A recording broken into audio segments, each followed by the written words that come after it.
마가복음 2장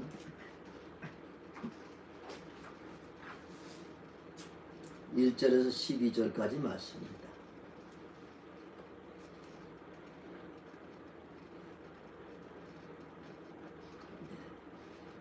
네. 2장 1절서부터 교독하겠습니다. 수일 후에 예수께서 다시 가버나움에 들어가시니 집에 계시다는 소문이 들린지라.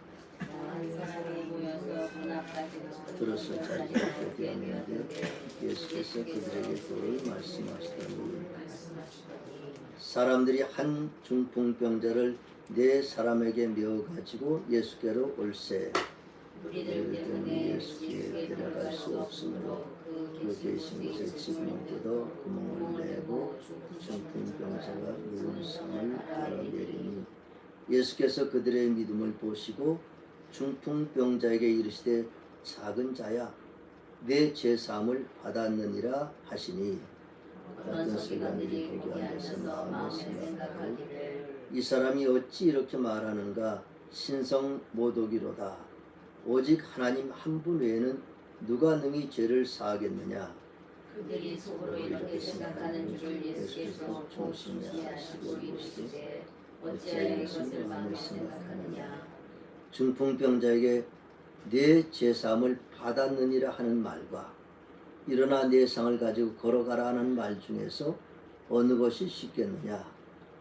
그러나 인자가 땅에서 죄를 사하는 권세가 있는 줄을 너희를 알게 하려 하시고 중풍병자에게 말씀하시되 내가 내게 이르노니 일어나 내 상을 가지고 집으로 가라 하시니 그가 일어나 그 상을 가지고 모든 사람 앞에서 나가거늘 그들이 다 놀라 하나님께 영광을 돌리며 이르되 우리가 이런 일을 도무지 보지 못하였다 하더라. 아멘. 만약 여러분에게 새벽 3시에 긴급한 사항이 발생하였다면 연락할 네 사람의 친구가 있습니까? 오늘 성경 본문에 기적이 일어났습니다. 4명의 친구들에 의해서 기적이 일어났습니다. 한 중풍병자를 4명의 친구들이 들것에 메어서 예수님 앞에 데려와서 그 중풍병이 깨끗하게 낫고 걸어서 산을 들고 가는 이런 기적이 일어났습니다. 기적이죠. 4사람의 친구들에 의해서 이 기적이 일어났습니다. 여러분, 기적이 무엇입니까? 우리는 기적이란 일을 그 일상생활에서도 가끔 씁니다. 로또에서 당첨됐다. 기적이다. 이런 이야기를 하죠. 또 지금 항저우 아시안게임 보다 보니까 우리 선수들이 3연패의 기적의 역사를 쓰고 있습니다. 이런 이야기들을 해요. 그런데 로또 당첨은 우연히 되는 것이고 행운을 찾아오는 것이죠. 3연패, 4연패는 개인적으로 열심히 사람이 수고하면, 팀이 수고하면 그 일들을 이룰 수 있습니다. 기적이라는 것은 사람의 힘으로는 될 수 없는 것입니다. 사람의 힘으로 될 수 없고 오직 하나님의 역사하심으로 하나님만이 이루신 것, 이것을 우리가 기적이라고 합니다.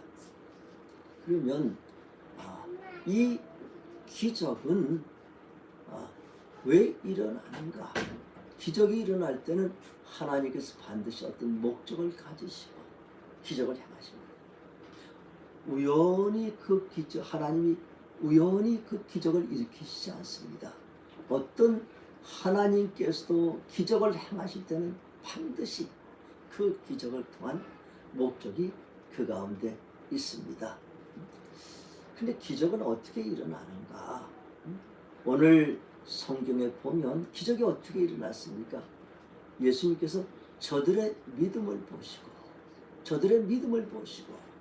믿음이 기적을 일으킵니다. 그럼 믿음이 무엇입니까? 히브리서 11장 1절에 믿음은 바라는 것들의 실상이요 보이지 않는 것의 증거니. 믿음은 그 바라는 것의 실상, 바라는 것이 이루어지는 것을 믿고서 나가는 것이. 오늘 4명의 그 친구들은 이 중풍병자가 예수님 앞에 나가면 반드시 깨끗하게 낫고 건강한 사람이 모든 일을 할 수 있는 그 사람이 되는 그 실상을 보고서 나가는 것이. 이것이 참 믿음인 것이. 그러면서 히브리서 11장 6절에는 믿음으로 나가는 사람들의 그 자세에 대해서 말씀하는 것이. 믿음이 없이는 하나님을 기쁘시게 못하나니. 누구든지 하나님을 찾는 자는 반드시 그가 살아 계심과 자신을 찾는 자들에게 상 주시는 자이심을 믿어야 할지니라. 아멘. 반드시 하나님 살아계시고 살아계신 하나님께로 나가는 거예요. 반드시 하나님 살아계시고, 그리고 하나님을 찾고 찾으시면 하나님 반드시 상 주시는 하나님, 응답하시는 하나님, 그것을 믿고 나가는 것이. 이것이 믿음으로 나가는 믿음의 사람들의 자세인 것입니다. 그런데 믿음으로 하나님 앞에 나가는 것이 그렇게 쉽지 않아요. 여러분 어떤 일을 가지고 기도하면서 하루아침에 되는 일도 있지만 대부분이 그렇잖아요. 그 기도하는 가운데 오랜 시간이 걸립니다. 그 믿음으로 기도하고 하나님 앞에 나가는데도 난관이 다 있어요. 장애물이 다 있어요. 방해 요소가 다 있습니다. 하나님 모세를 출애굽의 지도자로 부르셨어요. 모세는 그때부터 출애굽의 실상을 바라보고 나가는 것이죠. 지금 자신들의 민족은 애굽에서 노예로 사고 노역을 하고 있는데, 이들이 애굽에서 출애굽을 해가지고 해방이 되고 자유로운 백성이 되고 이스라엘 나라 하나님 나라를 세워 나가서 그 안에서 복된 삶을 살아간 그것을 바라보고 나가는데, 그런데 어떻습니까? 실상은 우리가 출애굽기를 보면 모세가 출애굽할 때까지 바로와 10번이나 싸웁니다. 싸우고 그리고 바로가 또 약속을 들어주겠다고 해놓고선 또 약속을 어기고 그때마다 바로는 이스라엘 백성을 더 힘들게 하고 더 힘든 노역을 시키고 그렇게 해가지고 심지어는 이스라엘 백성들까지도 모세를 원망하고 모세에게 항의를 하는 이런 일들까지도 벌어지는 거죠. 모세가 포기합니까? 중단합니까? 아니죠. 결코 중단하지 않습니다. 결코 포기하지 않습니다. 이렇게 하나님 앞에 나가는 거예요. 그래 결국은 바로가 6월절 10번째 재앙에 두 손을 들고 나가라. 그리고 홍해바다를 건너서 이스라엘 백성이 나가고 애굽 군사들이 수장을 당했을 때, 그때에 이스라엘 백성들이 완전히 출애굽을 하고 그때 그 기쁨, 그 환희, 이제 우리가 자유를 얻었다. 춤추고 노래하고 박수치고 그런 일들이, 그때까지 모세가 결코 포기하지 않습니다. 주님 앞에 나가서 포기하지 않습니다. 그렇게 오늘 우리 다 주님을 찾는 가운데서 이런 어려움들이 다 있는 거죠. 다 이런 어려움이 있을 때 결코 포기하지 말아야 돼. 주님, 우리가 다 기도하는 제목이 있고 무엇을 기도할 때 내가 힘들고 어렵고 아프고 문제가 있고 주님 앞에 기도하지만 결코 포기하지 마십시오. never 기도. 결코 포기하지 마십시오. 믿음으로 하나님을 나가면 반드시 상 주시는 하나님이십니다. 반드시 응답하시는 하나님이십니다. 이 네 친구들은 어땠습니까? 그 도착했을 때에 그들 앞에 장애물이 있는 것이, 그들은 그냥 짊어지고 예수님 앞에 갈 수 있는 줄 알았는데 가보니까 마당에 가득 사람이, 인산이의 사람들, 대문 앞에까지 다 찼어요. 조금도 들어갈 여지가 없는 거예요. 거기 있는 사람이 다 절박한 가운데 왔어요. 길을 내줄 이유가 없습니다. 그러니 예수님 앞에 나갈 수가 없기에 그들이 길을 찾습니다. 포기하지 않습니다. 어떤 사람들은 앞에 큰 창문이 있거나 난관이 있으면 쉽게 포기. 하나님도 이해하실 거야. 아닙니다. 계속 찾고 나가는 것입니다. 이 친구들이 그렇게 나갔어요. 결국은 땅의 길이 없으니 하늘의 길을 찾는 것입니다. 우리는 하늘의 길이 없으면 하나님 바다에도 길을 내시는 하나님이십니다. 천정 지붕을 올라가고 지붕을 뜯었어요. 그리고 구멍을 냈어요. 거기다가 들 것에 중풍병자를 들어서 예수님 앞에 내려놓았습니다. 이런 믿음을 가지고 주님 앞에 나가신 거예요.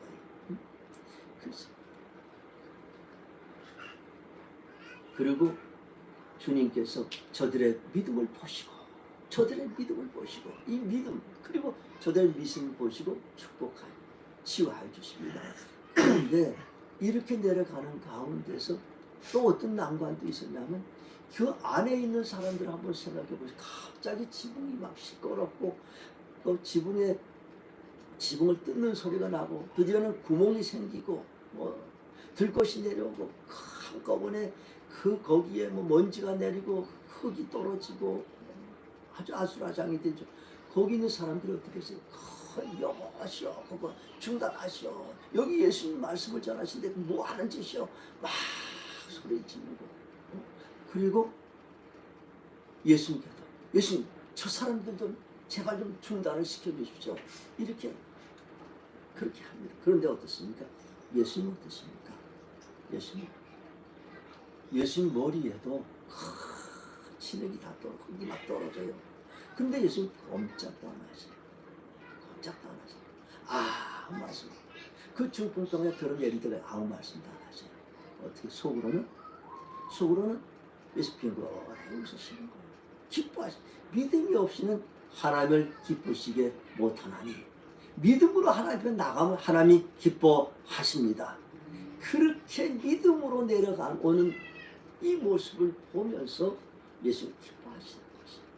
예수님 기뻐하시고 그리고 도착해서 데리러 나왔을 때 예수님께 저들의 믿음을 보시고 그 중풍병자를 치유하여 주십니다. 근데 우리가 믿음으로 어떤 일을 행할 때도 한 가지 믿음의 사람들이 유의할 일들이 있어요.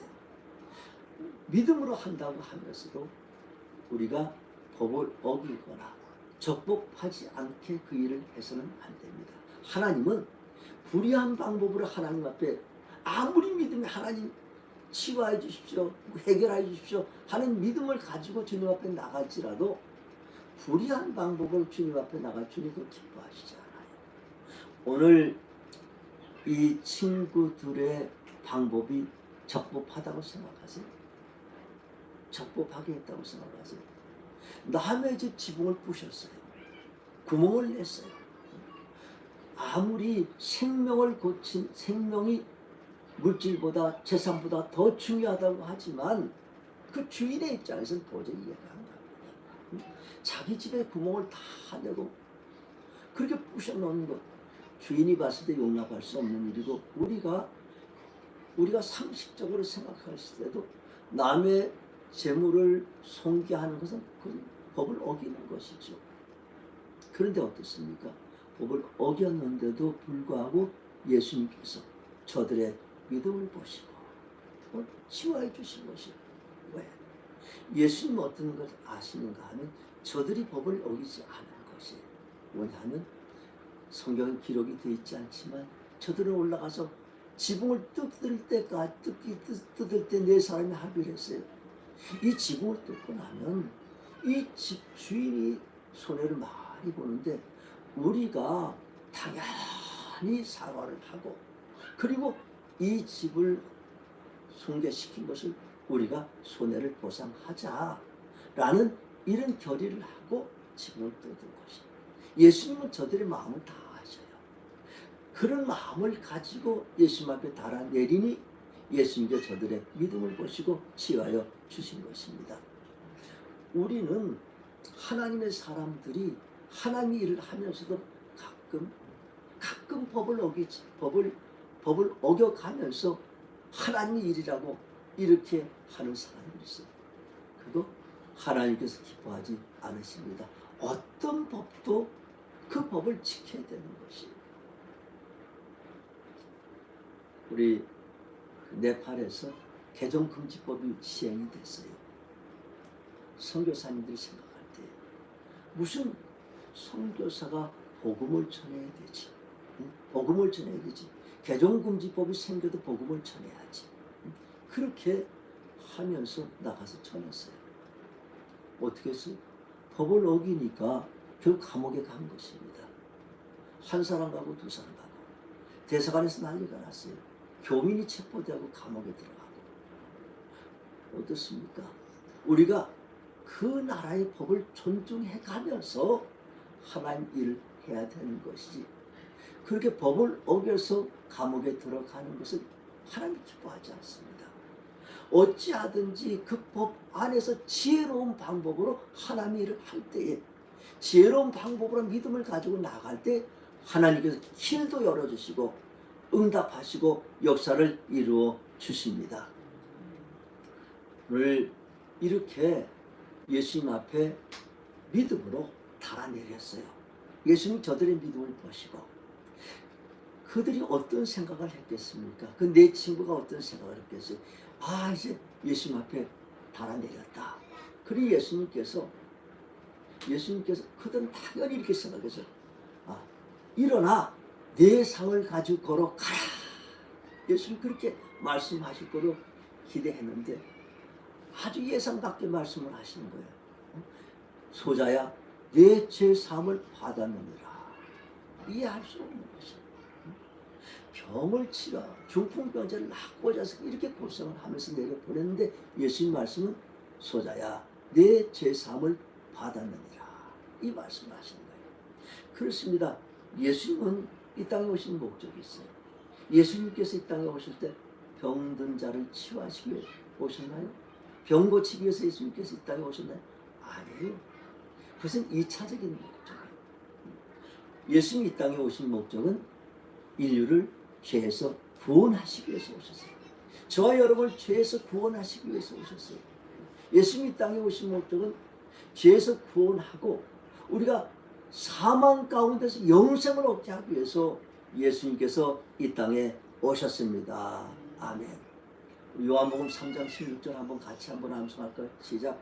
하나님이 세상을 이처럼 사랑하사 독생자를 주셨으니 이는 저를 믿는 자마다 멸망치 않고 영생을 얻게 하려 하시니라. 아멘.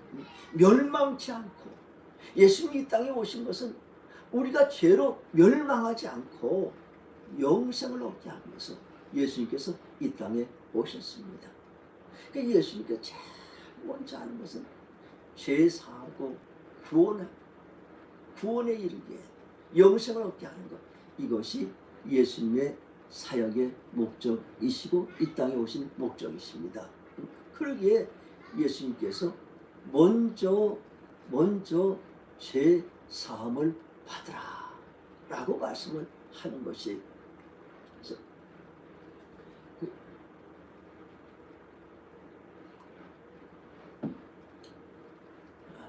예수님의 항상 예수님의 목적은 영혼을 구원하는 것이고 어떤 병보다도 영혼을 구원하는 것이 먼저고 더 가치 있고 더 소중하다는 것을 예수님께서 우리에게 말씀하시는 것이, 그래서 이 중풍병자가 병 낫는 것보다도 영혼을 구원받는 것, 영혼이 구원받는 것이 훨씬 더 소중한 것이, 예수님께서 마태복음 18장 8절에 내 손과 내 발이 만약 너를 범죄하게 하거든 잘라버리라. 장애를 가지고 저는 다리로 천국 영생에 들어가는 것이 두 손과 두 발을 가지고 영원한 지옥불에 가는 것보다 더 나으니라. 그래서 이렇게 말씀하신 것이, 이 중풍병을 가지고 천국 가는 것이 중풍병을 낫고서 지옥불에 던져지는 것보다 더 낫기 때문에 예수께서 먼저 영혼을 치유하시고 죄사함을 받게 하시는 것입니다.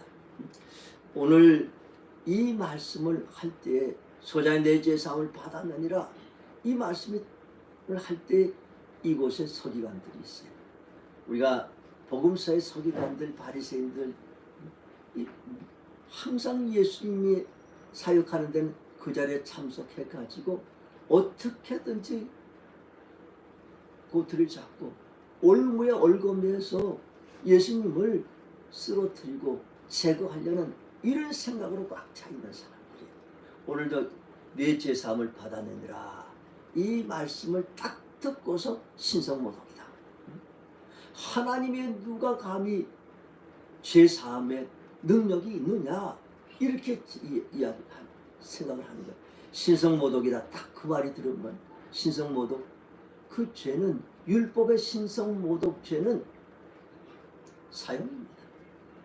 돌로 쳐서 죽이는 사형이에요. 하나님을 참칭하는 자에게 신성을 모독하는 건 돌로 쳐서 죽입니다. 그러니까 저들의 마음 가운데 잘됐다. 이제 저는 사형을 시켜야 된다. 죽여야 된다. 라는 생각을 갖게 된 것입니다.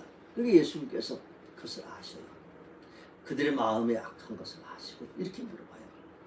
중풍병자에게 내 죄사함을 받았느니라 하는 말과 일어나 내 상을 가지고 걸어가라는 말 어느 쪽이 쉽겠느냐? 여러분 어느 쪽이 쉽겠어요? 내 죄사함을 받았느니라 일어나 내 상을 가지고 걸어가라. 어느 쪽이 쉽습니까? 여러분도 다 못하죠. 이 서기관들도 답을 못하는 거죠. 이 서기관들이 이론적으로 생각하면 죄사함을 받았느니라는 게 참 어려운 것이 이건 절대로 불가능한 것이 이론적으로 하나님만이 죄를 사해 주실 수 있기 때문에 이거는 불가능할 수 없는 일이고 어렵고 불가능한 일이고 그런데 또 실제적으로 이 중풍병자에게 일어나 걸어가라 라는 이 말도 어려워요. 자기들이 이 말을 해가지고 일으킬 자신이 없는 거예요. 그러니 이 말도 어려운 거예요. 그때 예수님께서 말씀하십니다. 인자가 내가 죄 사하는 권세가 있는 줄을 너에게 알게 하려 하노라. 그러면서 이 중풍병자에게 일어나 내 상을 가지고 집으로 가라라고 말씀하실 때 그 중풍병자가 거기서 그냥 일어나가지고 누웠던 사람이 갑자기 일어나가지고 아주 언제 누웠었더냐는 듯이 그냥 가지고 내 상을 가지고 집으로 가라. 그리고 거기는 들것을 들고서 모든 사람이 쳐다보는 가운데 그 가운데 요리 걸어서 그리고 집으로 갑니다. 여러분 이 광경을 한번 생각해 보세요. 이 중풍병자가 자기의 들 것을 들고서 집으로 가는 그 광경 참 얼마나 기쁘고 얼마나 환희에 차서 나갈 것 같아요. 모든 중풍병은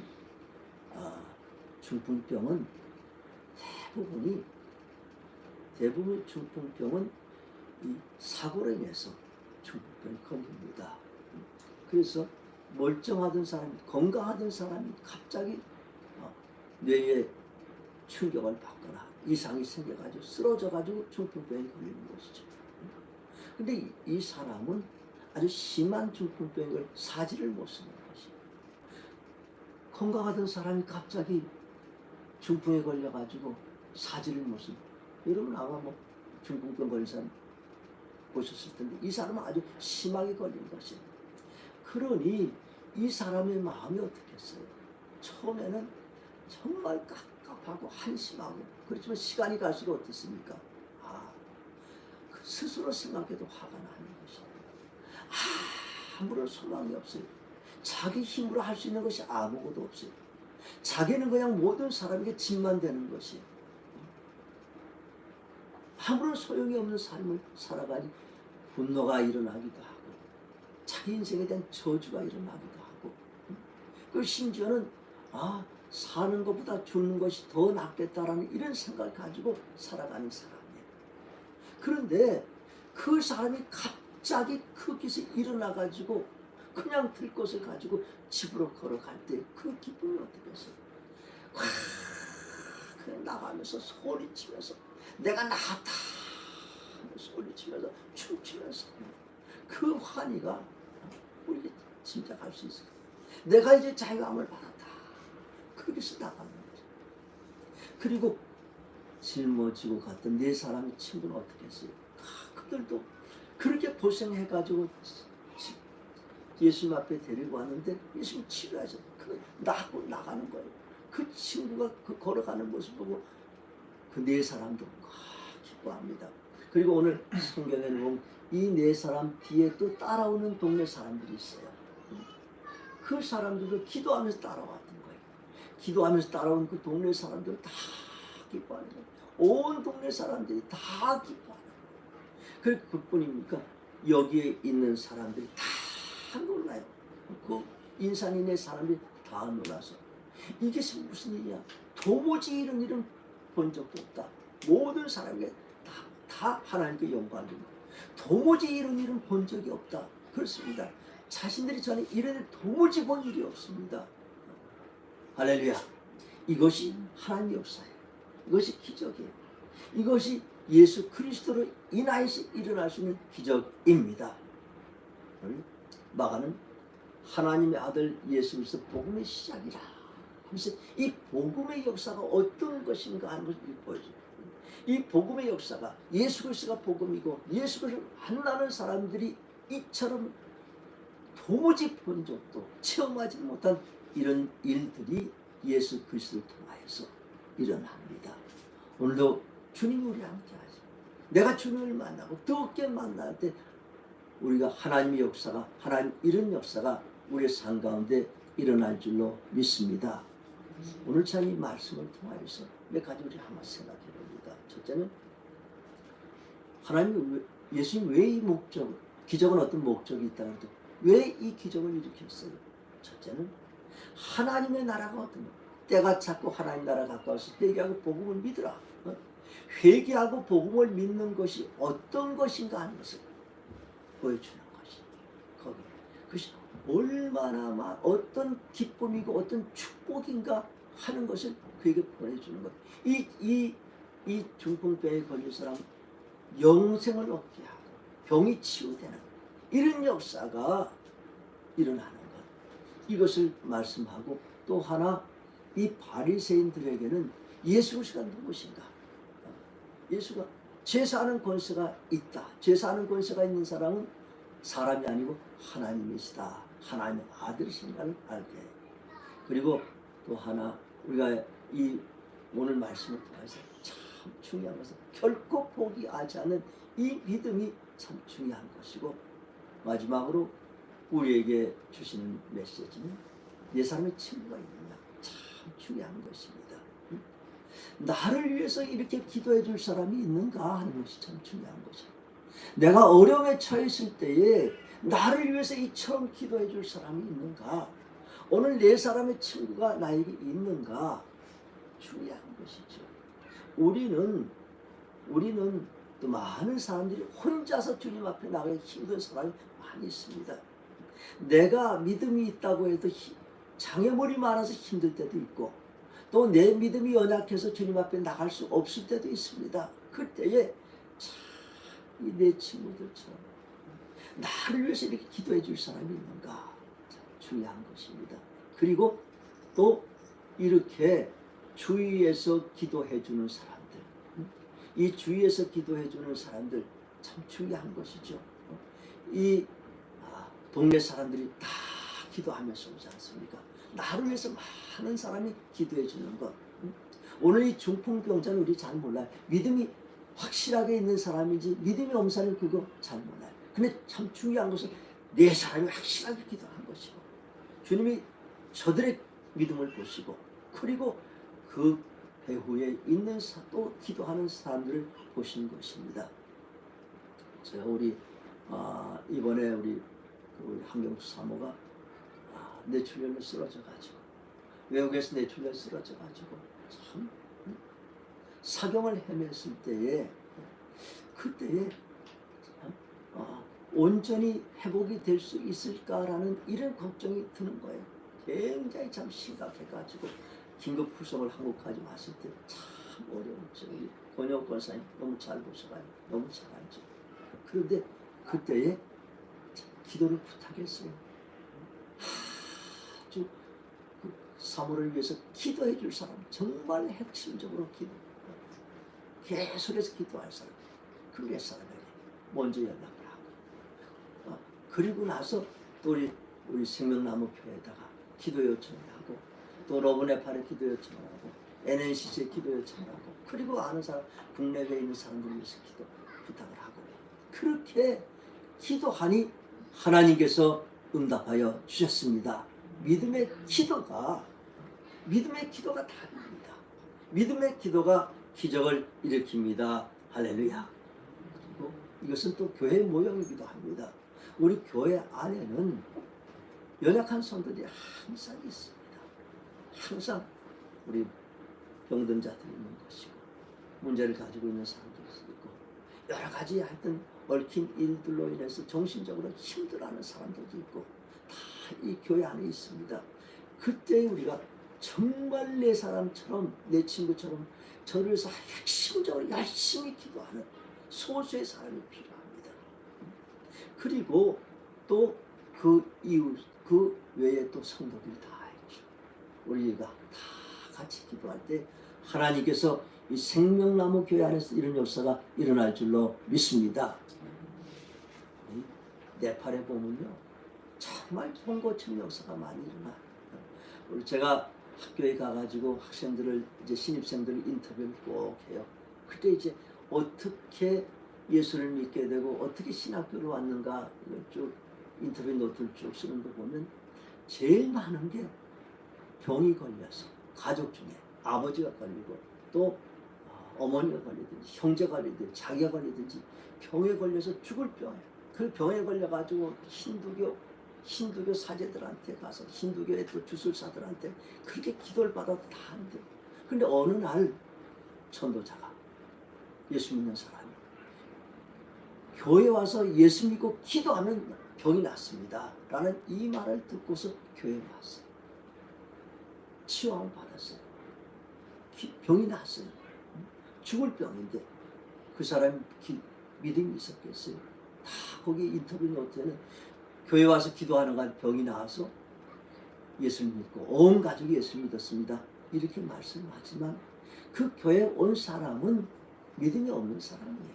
그냥 예수 믿고 기도하면 병이 낫습니다. 실제로 와서 예수 믿고 구원받고 기도하는 거예요. 그럴 땐 그런 믿음이 없죠. 누가 기도합니까? 교인들이 기도하는 것이에요. 교인들이 그 사람을 위해서 기도해요. 열심히 기도하니까 치유 역사가 일어납니다. 많이 일어나요. 뭐 이렇게 해서, 이렇게 해가지고 많은 사람들이 치유한다는 거예요. 뭐 한국엔 드물지만 네팔 가면 선교제는 이런 역사가 다반사로 일어나는 거예요. 자기의 믿음은 아니에요. 성도들의 믿음이에요. 성도들의 믿음으로 인해서 하나님 저들의 믿음을 보시고 하나님이 치유하여 주십니다. 이런 기적의 역사가 일어나요. 저들의 믿음을 보시고. 오늘 우리 생명나무 교회 안에서 우리가 어떤 일이 있을 때, 우리의 연약한 형제 자매들을 위해서 기도할 때 하나님께서 저들의 믿음을 보시고, 생명나무 교회 성도들의 믿음을 보시고 치유의 기적을 일으켜 주실 줄로 믿습니다. 생명나무 교회가 기적의 공동체가 되시기를 주님의 이름으로 축복합니다. 한번 기도합시다.